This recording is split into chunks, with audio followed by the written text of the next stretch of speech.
Gilles Deleuze, tercera serie de la proposición. Entre estos acontecimientos, efectos y el lenguaje, o incluso la posibilidad del lenguaje, hay una relación esencial. Pertenece a los acontecimientos el ser expresados o expresables, enunciados o enunciables por proposiciones cuando menos posibles. Pero hay muchas relaciones en la proposición. ¿Cuál es la que conviene a los efectos de superficie, a los acontecimientos? Muchos autores están de acuerdo en reconocer tres relaciones distintas en la proposición. La primera se denomina designación o indicación. Es la relación de la proposición con un estado de cosas exterior, datum. El estado de cosas es individuado, implica tal o cual cuerpo, mezclas de cuerpos, cualidades y cantidades, relaciones. La designación opera mediante la asociación de las palabras mismas con imágenes particulares que deben representar el estado de cosas. Entre todas aquellas que se asocian a la palabra, a tal o cual palabra en la proposición, hay que escoger, seleccionar las que corresponden al complejo dado. La intuición designadora se expresa entonces bajo la forma es esto, no es esto. La cuestión de saber si la asociación de palabras e imágenes es primitiva o derivada, necesaria o arbitraria, no puede ser planteada todavía. Por el momento lo que cuenta es que ciertas palabras en la proposición, ciertas partículas lingüísticas, sirven de formas vacías para la selección de imágenes siempre, es decir, para la designación de cada estado de cosas. Sería erróneo tratarlas como conceptos universales. Son singulares, formales, que tienen un papel de puros designantes, o como dice Benveniste, de indicadores. Estos indicadores formales son esto, aquello, él, aquí, allá, ayer, hoy, etc. Los nombres propios son también indicadores o designantes, pero de una importancia esencial, ya que son los únicos que forman singularidades propiamente materiales. Lógicamente, la designación tiene por criterio y por elemento lo verdadero y lo falso. Verdadero significa que una designación está efectivamente cumplida por el estado de cosas, que los indicadores están efectuados o la buena imagen seleccionada. Verdadero en todos los casos significa que el cumplimiento se da para la infinidad de imágenes particulares asociables con las palabras, sin que haya necesidad de selección. Falso significa que la designación no se cumple, sea por un defecto de las imágenes seleccionadas, sea por la imposibilidad radical de producir una imagen asociable con las palabras. Una segunda relación de la proposición se denomina a menudo manifestación. Se trata de la relación de la proposición con el sujeto que habla y se expresa. Así pues, la manifestación se presenta como el enunciado de los deseos y las creencias que corresponden a la proposición. Deseos y creencias son inferencias causales, no asociaciones. El deseo es la causalidad interna de una imagen con respecto a la existencia del objeto o del estado de cosas correspondiente. Correlativamente, la creencia es la expectativa de este objeto o estado de cosas, en tanto que su existencia debe ser producida por una causalidad externa. De ello no debe concluirse que la manifestación es segunda respecto a la designación. Al contrario, ella la posibilita, y las inferencias forman una unidad sistemática de la que derivan las asociaciones. Hume lo percibió de un modo profundo. En la asociación de causa a efecto, es la inferencia según la relación la que precede a la relación misma. Este primado de la manifestación se confirma por el análisis lingüístico, porque hay en la proposición unos manifestantes como partículas especiales, yo, tú, mañana, siempre, en otra parte, en todas partes, etc. Y del mismo modo como el nombre propio es un indicador privilegiado, yo es el manifestante de base.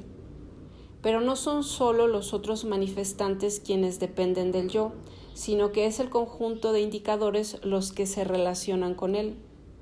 La indicación o designación subsumía los estados de cosas individuales, las imágenes particulares y los designantes singulares, pero los manifestantes, a partir del yo, constituyen el dominio de lo personal que sirve de principio a toda designación posible. En definitiva, de la designación a la manifestación se produce un desplazamiento de valores lógicos representados por el cogito. No ya lo verdadero y lo falso, sino la veracidad y el engaño. En el célebre análisis del pedazo de cera, Descartes no busca en ningún modo lo que permanece en la cera, problema que ni siquiera se plantea en ese texto, sino que muestra cómo el yo manifestado en el cogito funda el juicio de designación según el cual la cera es identificada. Debemos reservar el nombre de significación para una tercera dimensión de la proposición. Se trata esta vez de la relación de la palabra con conceptos universales o generales y de las relaciones sintácticas con implicaciones de concepto. Desde el punto de vista de la significación, consideraremos siempre los elementos de la proposición como significando implicaciones de conceptos que pueden remitir a otras proposiciones, capaces de servir de premisas a las primeras. La significación se define por este orden de implicación conceptual en el que la proposición considerada no interviene sino como elemento de una demostración, en el sentido más general del término, sea como premisa, sea como conclusión. Los significantes lingüísticos son entonces esencialmente implica y luego. La implicación es el signo que define la relación entre las premisas y la conclusión. Luego es el signo de la aserción que define la posibilidad de afirmar la conclusión por sí misma como resultado de las implicaciones. Cuando hablamos de demostración en el sentido más general, queremos decir que la significación de la proposición se encuentra así siempre en el procedimiento indirecto que le corresponde, es decir, en su relación con otras proposiciones de las que es concluida o inversamente, de las que posibilita la conclusión. La designación remite, por el contrario, al procedimiento directo. La demostración no debe entenderse en sentido restringido, silogístico o matemático, sino también en el sentido físico de las probabilidades o en el sentido moral de las promesas y compromisos, estando representada la aserción de la conclusión, en este primer caso por el momento en el que la promesa se cumple de modo efectivo. El valor lógico de la significación o demostración, entendida de este modo, no es ya la verdad, como lo muestra el modo hipotético de las implicaciones, sino la condición de verdad, o el conjunto de condiciones bajo las cuales una proposición sería verdadera. La proposición condicionada o concluida puede ser falsa, en tanto que designa actualmente un estado de cosas inexistentes o no directamente verificado. La significación no funda la verdad sin hacer también posible el error. Por ello, la condición de verdad no se opone a lo falso, sino a lo absurdo, lo que no tiene significación, lo que no puede ser ni verdadero ni falso. La pregunta, ¿es la significación a su vez primera respecto a la manifestación y la designación? Requiere una respuesta compleja, porque si la manifestación misma es primera respecto a la designación, si es fundadora, es desde un punto de vista muy particular. Retomando una distinción clásica, diremos que es desde el punto de vista del habla, aunque sea un habla silenciosa. En el orden del habla es el yo quien empieza, y quien empieza de modo absoluto. En este orden es pues primero, no solo respecto a toda designación posible que funda, sino también respecto a las significaciones que evalúe.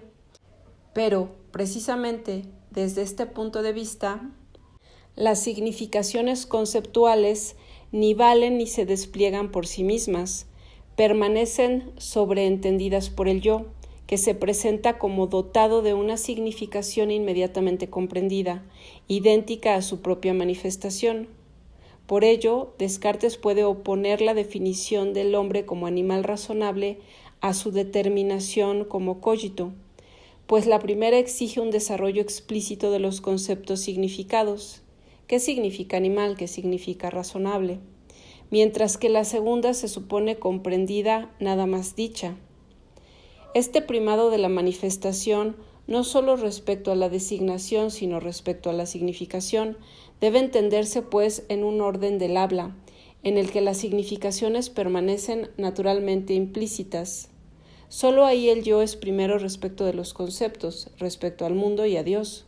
Pero si existe otro orden en el que las significaciones valen y se desarrollan por sí mismas, entonces allí ellas son primeras y fundan la manifestación. Este orden es precisamente el de la lengua. Una proposición no puede aparecer en esta sino como premisa o conclusión, significando conceptos antes de manifestar un sujeto o incluso designar un estado de cosas. Por ello, desde este punto de vista, conceptos significados tales como Dios o el mundo son siempre primeros respecto del yo como persona manifestada y de las cosas como objetos designados. Más generalmente, Benveniste ha mostrado que la relación de la palabra, o mejor de su propia imagen acústica, con el concepto solo era necesaria y no arbitraria. Únicamente la relación de la palabra con el concepto goza de una necesidad que las otras relaciones no tienen, aquellas que permanecen en lo arbitrario en tanto que se las considera directamente, y solo salen cuando se las relaciona con esta primera relación. Así pues, la posibilidad de hacer variar las imágenes particulares asociadas a la palabra, de sustituir una imagen por otra bajo la forma de no es esto, no se explica sino por la constancia del concepto significado. Igualmente, los deseos no formarían un orden de exigencias o incluso de deberes distintos de una simple urgencia de las necesidades, y las creencias no formarían un orden de inferencias distinto de las simples opiniones, si las palabras en las que se manifiesta no remitieran en primer lugar a conceptos e implicaciones de conceptos que hacen significativos estos deseos y estas creencias. Sin embargo, el supuesto primado de la significación sobre la designación todavía plantea un problema delicado. Cuando decimos luego, cuando consideramos una proposición como concluida, la hacemos objeto de una aserción, es decir, dejamos de lado las premisas y la afirmamos por sí misma, independientemente.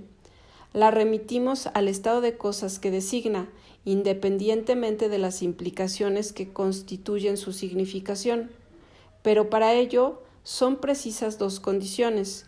Es preciso, en primer lugar, que las premisas sean enunciadas como verdaderas efectivamente, lo que ya nos obliga a salir del puro orden de implicación para relacionarlas con un estado de cosas designado que se presupone. Pero luego, incluso suponiendo que las premisas A y B sean verdaderas, de ellas no podemos concluir la proposición Z en cuestión.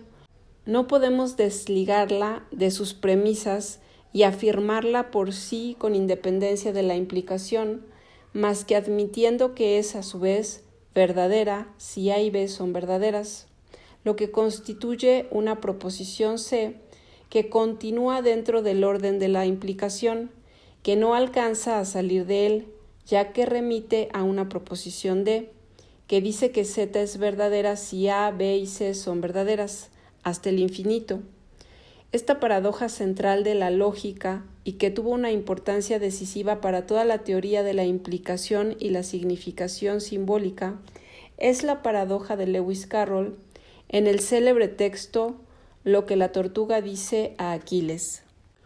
En resumen, con una mano se desliga la conclusión de las premisas, pero a condición de que con la otra mano se añadan siempre otras premisas de las que la conclusión no puede desligarse, lo que equivale a decir que la significación no es nunca homogénea, o que los dos signos implica y luego son completamente heterogéneos, o que la implicación nunca alcanza a fundar la designación, sino es dándosela enteramente hecha, una vez en las premisas y otra vez en la conclusión.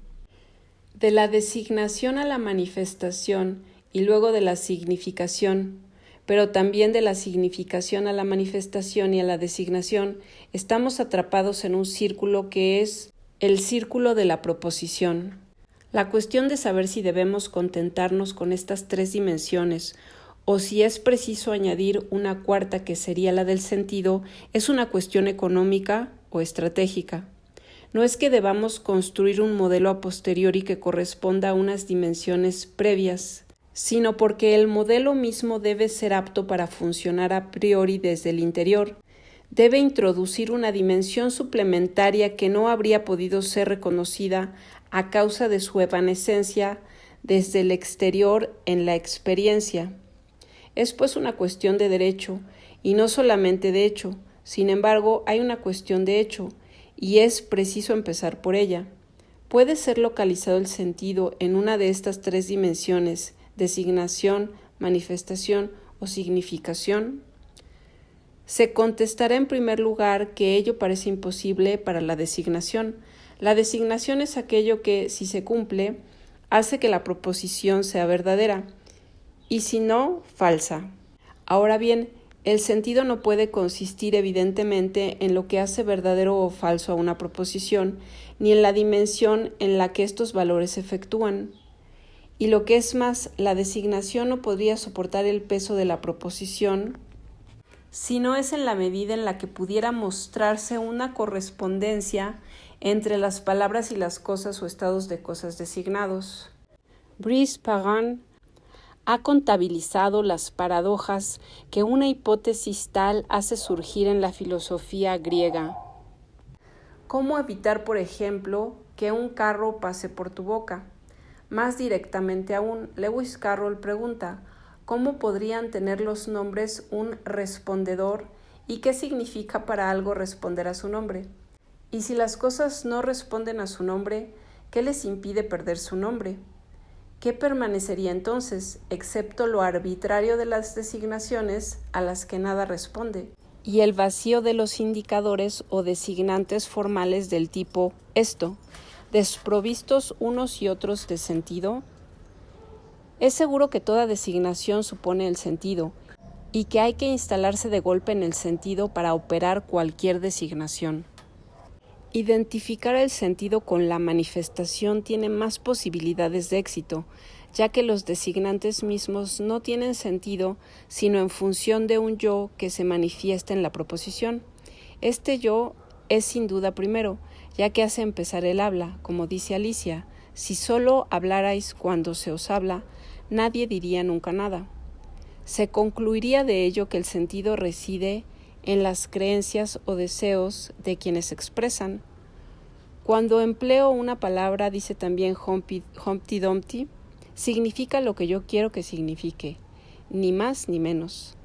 La cuestión es saber quién manda, y basta. Pero hemos visto que el orden de las creencias y los deseos estaba fundado sobre el orden de las implicaciones conceptuales de la significación, e incluso que la identidad del yo que habla, que dice yo, no estaba garantizada más que por la permanencia de ciertos significados, conceptos de Dios, del mundo. El yo no es primero y suficiente en el orden de la palabra, sino en tanto que envuelve significaciones que deben ser desarrolladas por sí mismas en el orden de la lengua. Si estas significaciones se derrumban o no están establecidas en sí, la identidad personal se pierde, experiencia dolorosa que hace Alicia, en condiciones en las que Dios, el mundo y el yo se vuelven los personajes indecisos del sueño de alguien mal determinado. Por ello, el último recurso parece ser identificar el sentido con la significación. De nuevo nos vemos remitidos al círculo, conducidos a la paradoja de Carroll, en la que la significación no puede ejercer nunca su papel de último fundamento, y presupone una designación irreductible. Pero hay quizás una razón muy general por la que la significación fracasa, y el fundamento hace círculo con lo fundado. Cuando definimos la significación como la condición de verdad, le damos un carácter que le es común con el sentido, que es ya el del sentido. Pero, ¿cómo asume la significación este carácter? ¿Cómo lo usa? Al hablar de condición de verdad, nos elevamos por encima de lo verdadero y de lo falso, ya que una proposición falsa tiene un sentido o una significación, pero a la vez definimos esta condición superior solo como la posibilidad para la proposición de ser verdadera.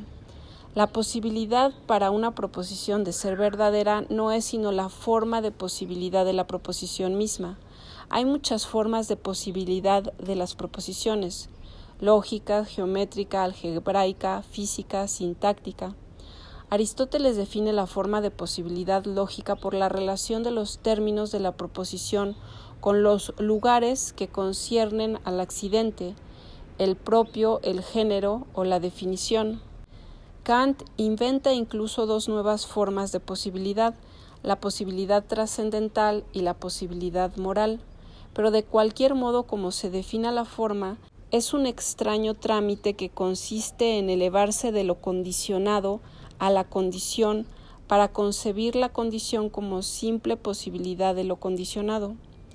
Es cierto que nos elevamos a un fundamento, pero lo fundado sigue siendo lo que era, independientemente de la operación que lo funda, no afectado por ella. Así la designación sigue siendo exterior al orden que la condiciona. Lo verdadero y lo falso permanecen indiferentes al principio, que no determina la posibilidad del uno, sino es dejándolo subsistir en su antigua relación con el otro, hasta el punto de que perpetuamente nos remitimos de lo condicionado a la condición, como también de la condición a lo condicionado. Para que la condición de verdad escape a este efecto, debería disponer de un elemento propio distinto de la forma de lo condicionado, debería tener algo incondicionado capaz de asegurar una génesis real de la designación y de las otras dimensiones de la proposición. Entonces, la condición de verdad se definiría no ya como forma de posibilidad conceptual, sino como materia o estrato ideal, es decir, no ya como significación, sino como sentido. El sentido es la cuarta dimensión de la proposición. Los estoicos la descubrieron con el acontecimiento. El sentido es lo expresado de la proposición, incorporal en la superficie de las cosas, entidad compleja e irreductible, acontecimiento puro que insiste o subsiste en la proposición. Por segunda vez en el siglo XIV se hizo este descubrimiento en la escuela de Ockman por Gregorio de Rimini y Nicolás de Autrecourt. Una tercera vez a finales del siglo XIX por el gran filósofo y lógico Meinong. Hay sin duda razones para estos momentos. Hemos visto que el descubrimiento estoico suponía una inversión del platonismo. Del mismo modo, la lógica ockhamiana reaccionaba contra el problema de los universales y Meinong contra la lógica hegeliana y su descendencia.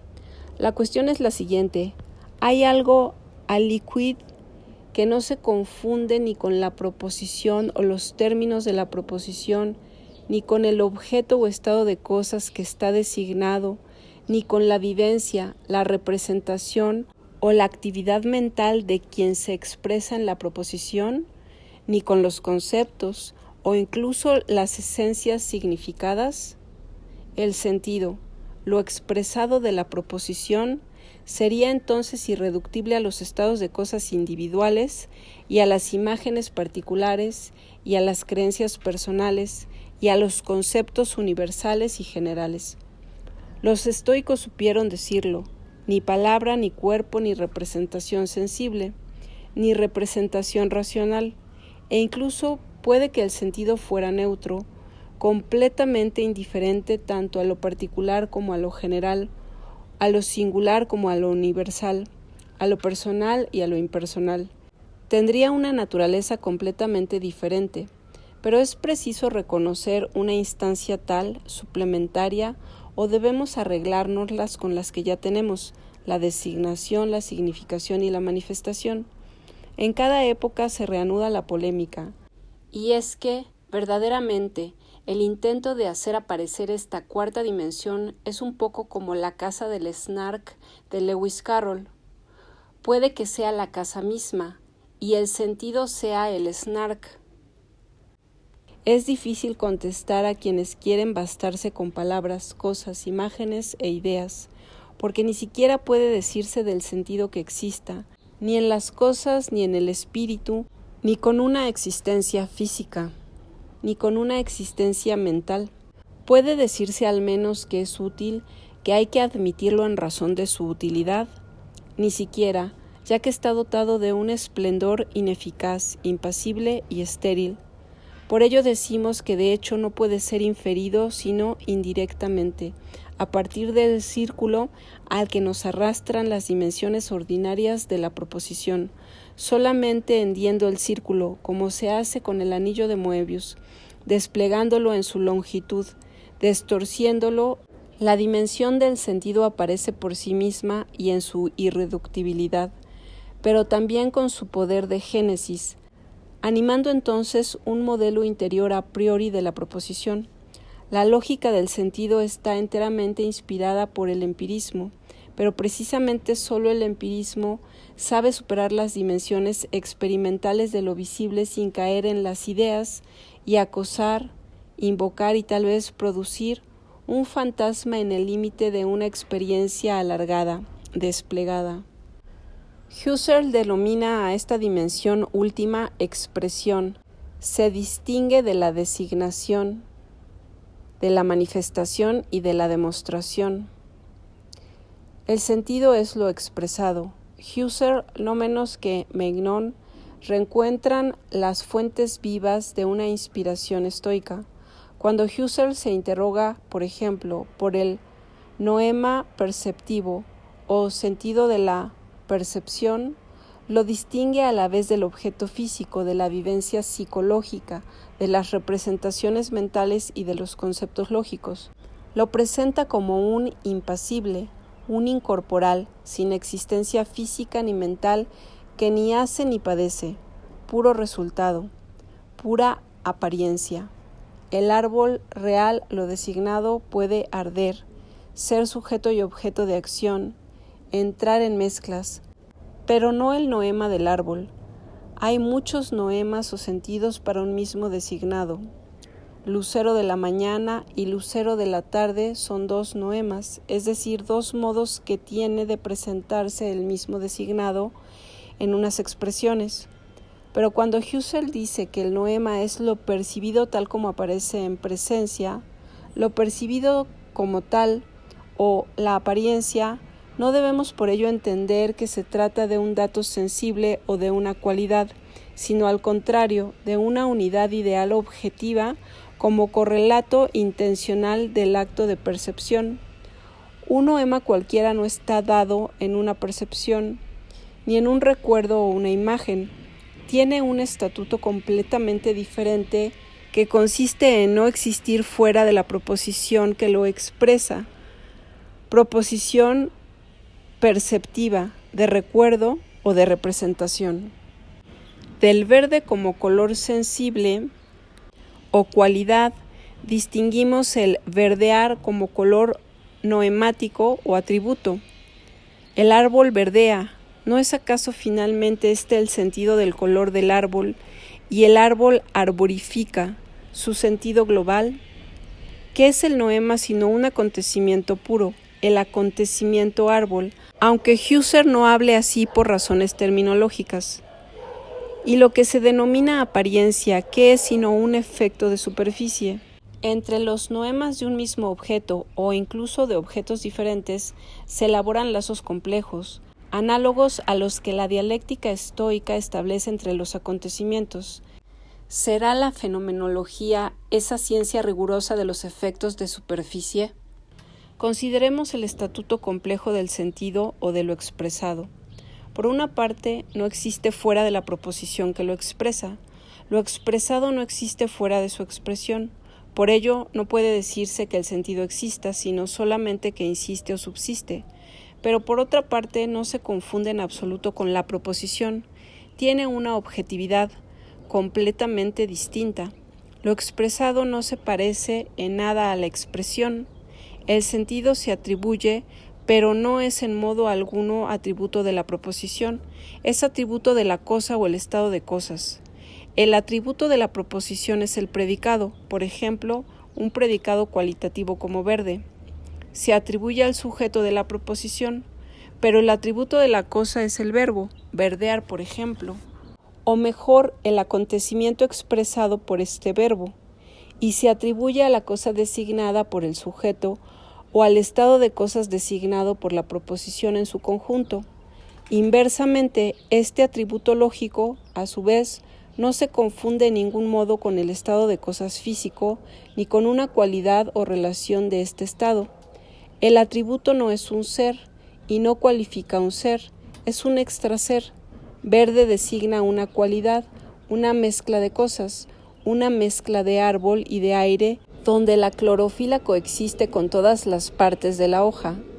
Verdear, por el contrario, no es una cualidad en la cosa, sino un atributo que se dice de la cosa, y que no existe fuera de la proposición que la expresa al designar la cosa. Y de nuevo hemos regresado a nuestro punto de partida. El sentido no existe fuera de la proposición, etc. Pero ahora no se trata de un círculo, es más bien la coexistencia de dos caras sin espesor, de modo que se pasa de la una a la otra siguiendo su longitud. De modo inseparable, el sentido es lo expresable o lo expresado de la proposición y el atributo del estado de cosas. Tiene una cara hacia las cosas y otra hacia las proposiciones, pero no se confunde ni con la proposición que la expresa ni con el estado de cosas o la cualidad que la proposición designa. Es exactamente la frontera entre las proposiciones y las cosas. En este aliquid, a la vez extraser e insistencia, este mínimo de ser que conviene a las insistencias, es acontecimiento en este sentido. La condición de no confundir el acontecimiento con su efectuación espaciotemporal en un estado de cosas. Así pues, no hay que preguntar cuál es el sentido de un acontecimiento. El acontecimiento es el sentido mismo. El acontecimiento pertenece esencialmente al lenguaje, está en relación esencial con el lenguaje, pero el lenguaje es lo que se dice de las cosas. Jean Gattegno señaló claramente la diferencia entre los cuentos de Carroll y los cuentos de hadas clásicos. En Carroll, todo lo que pasa en el lenguaje y pasa por el lenguaje. No nos cuenta una historia, nos dirige un discurso en varios trozos. En este mundo plano del sentido acontecimiento o de lo expresable atributo, es en donde Lewis Carroll instala toda su obra. De ahí se desprende la relación entre la obra fantástica firmada Carroll y la obra matemático-lógica firmada Dodgson. Nos parece difícil afirmar, como se ha hecho, que la obra fantástica presenta simplemente la recompilación de trampas y dificultades en las que caemos cuando no observamos las reglas y las leyes formuladas por la obra lógica. No solo porque muchas de estas trampas subsisten en la obra lógica misma, sino también porque nos parece que la distribución es de otra clase. Es sorprendente constatar que toda la obra lógica concierne directamente a la significación, las implicaciones y las conclusiones, y no concierne al sentido más que indirectamente, precisamente por mediación de las paradojas que la significación no resuelve, o que crea incluso.